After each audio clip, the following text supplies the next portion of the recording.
what I've been seeing is that God is going to allow these things to happen.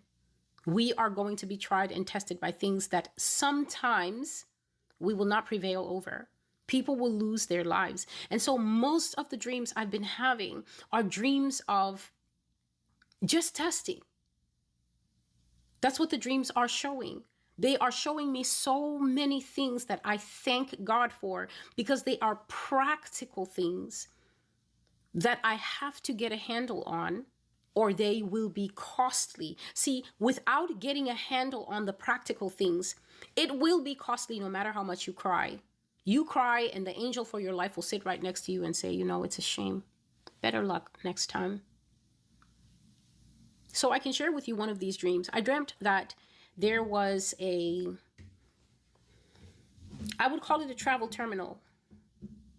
You're having dreams about travel terminals. You're having dreams about, where all the trains meet. You're having dreams about being at train hubs. You're having dreams about being at bus hubs. You're having dreams about being at the ferry, and you're very rushing to get the ferry. You're rushing to get a flight and things like that. You are in a season of transition, because all those things are modes of transport.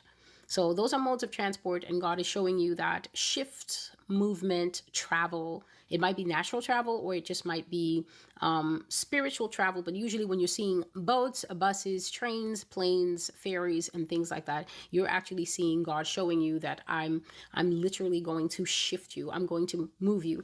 And so I've been having tons of dreams like that. But most of the dreams, what they're signaling is a battle with time. That's what they keep showing. That's what they keep signaling, a battle with time, a mad rush with time. And so I'm seeing these dreams and I'm leaning into these dreams because the benefit is there. Transition will always end in a blessing for a committed Christian. A woman gets pregnant. She's not pregnant forever. It's a transition. She's on her way from being whatever she was into now something that she will always be, which is a mother. And so that period of pregnancy is her transition from her life as woman into her life as woman plus nurturer, mother. And so I had a dream where I was at a very busy bus terminal. Very busy bus terminal. I mean, the buses were coming in and going out, coming in and going out. And here's the thing. Every bus had some kind of little, exactly what we have with the buses now, the pop-up thing. And then it shows you the bus is coming in 10 minutes and the bus is coming, the next one after it is coming in 15 minutes. So it's showing the times, and at the top, it is showing the bus. Now, normally at a normal bus terminal, because that's the bus's route, the only things that flicker and change are the times. The B49 is coming in 15 minutes, and then you're looking at it, then it will go coming in 9 minutes, then coming in 7 minutes, like that. And then the next one is also changing. The top always says B49, and it doesn't change because that's part of the set route of the B49 or the Q31. And this gives us something known as assurance. It gives us something known as certainty. You walk to a B49 bus stop without even thinking. It's your route. You use it every day. You never expect to get there and see it say M35, because that's a Manhattan bus, M35. If it says B49, that's Brooklyn 49. It's never going to change because that's the bus's route. This terminal that I went to, the top was a blank. Every place where a bus was supposed to come and park, it would have times, it had slots for times, but the top where it's supposed to tell you what bus is there was blank. And so just imagine tons and tons and tons of people. This is representative of all the people who are in the process of transition. This is just looking at how the whole world, those who have entered into their phase of transition, from one level to another level, from one place to another place, they've entered into that. And then God is showing me that. And I come into this terminal and I'm seeing desperate races. This is the first thing I'm noticing, that the people are not standing at assigned bus stops and just waiting the way we wait for them to call boarding on the plane, the way we wait for them to call boarding at Amtrak. It wasn't like that. People had their luggage and they were tensed up. And then sometimes I would just see this desperate race. So I'm standing at one terminal, but then sometimes I would see the people at another terminal all break out in a run. They would all break out in a run, and they're running, they're pulling children, they're pulling luggage, they're just running. And I'm wondering, I wonder why all these people are breaking out and running. But I'm not going to leave the line because we're listening for that announcing voice, because there's not enough information on the terminal sticks. When you're in transition and you're the kind of person who thinks that Jesus is going to call you and say, whatever your name is, I have come to give you the full breakdown of my plans for you, because I know that you have questions, and I would hate for you to have any doubt at all. Because why would I want you to trust me by praying to me incessantly for even half a sentence from my mouth? No, dear one. I have come to wake you up to tell you everything at one go so that you don't need me anymore and you think that you've got it and you can handle it on your own. Who has Jesus ever done that to? This is a step-by-step walk. He will light a little bit of the path at a time, and then you will keep up and walk, or you will get lost in the bushes, because once he starts his pace, he's going to keep his pace until he gets to the destination. And when he looks back, he expects to see that you're behind him, following as you were supposed to.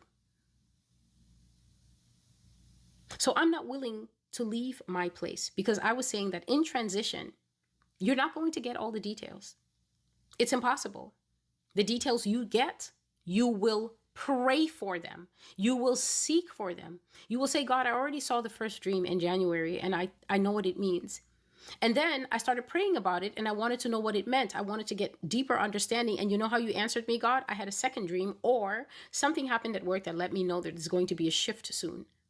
I think they're moving me to Philly. I think they're moving me to Oregon. I think that there might be an opening in Florida, and I'm all for it. But the thing is, God, how do I make this shift? Because I've still got so many things rooted here.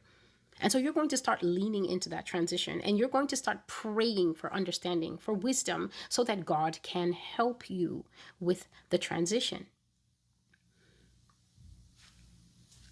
And so I'm listening, because I have to be flexible. I can already see that none of the buses are giving information. So that means we're all intently listening to the lady saying, the next streamliner is coming in at terminal B5, B5, coming in 5 minutes, and then that terminal will light up.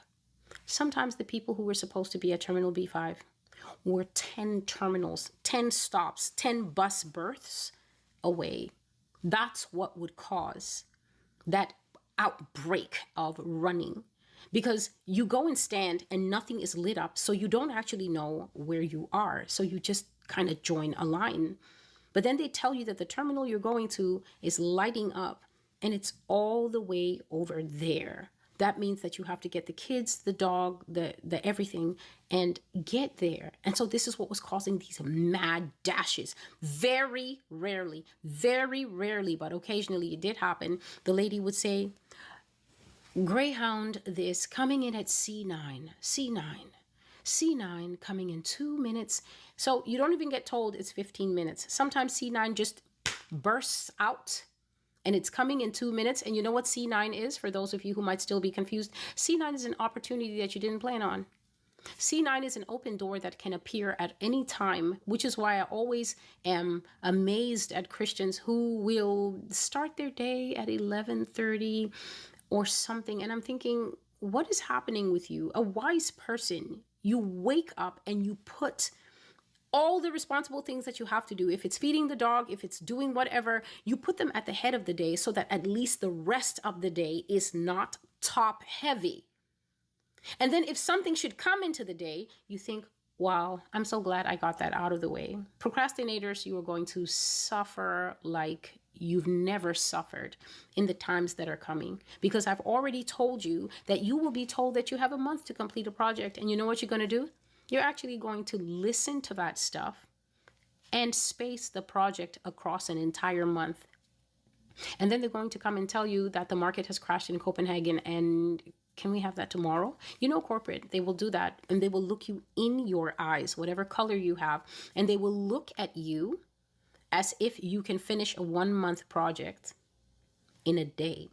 And then they'll say something like, we'll have Randy help you. And we already talked about Randy. He's the useless guy that does nothing. All Randy will say is, I could go get pizzas if you like, so that we can have something to eat while we work. Randy's not going to work. You're going to do that project. And when you fail, they will act like they never told you that you had a month. You're going to space the project as if you have 2 weeks. If you get the entire month, God bless you. But if you don't play games so that you get fired. Very rarely, C9 would come up, the sudden opportunity coming in quick. And guess what? All the people who needed to be at C9, somehow, miraculously, by God's blessing, most of them would be at C9, and maybe there would just be one guy coming, huffing over from 2 births away. He wouldn't be too far. And this is the dream that I saw. I was standing and I was waiting to have my bus called. And I was very tense because I was thinking, my Father, what if my birth is all the way at the other side of the terminal? Those are the kinds of dreams that I have been having. Now imagine if I just rolled over and thought, oh wow, a travel dream. There's nothing like that. You wake up and you see a dream like that and you immediately start to adjust what you're eating, when you're eating, and how much you're eating, because it's now fasting season, or you're going to miss what God is showing you.